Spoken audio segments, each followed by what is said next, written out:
বেরিয়ে যাও বাড়ি থেকে। সব সময় শুধু টাকা আর টাকা। এখন আর লোনের কিস্তি টাকাই জোগাড় করতে পারলাম না, আর উনাদের প্রত্যেকদিন 10 টাকা দাও 20 টাকা দাও লেগেই আছে। মা, চুপচাপ চলে যাও।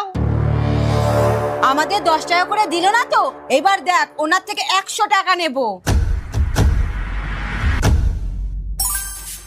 বৌমা, কতক্ষণ লাগে ঝাঁপ দিতে?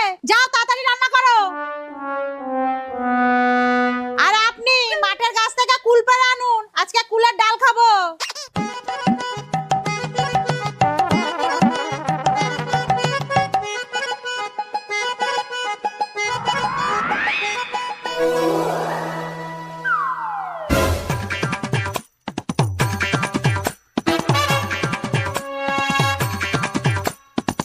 মা, মা, কিস্তি শেয়ার আসছে।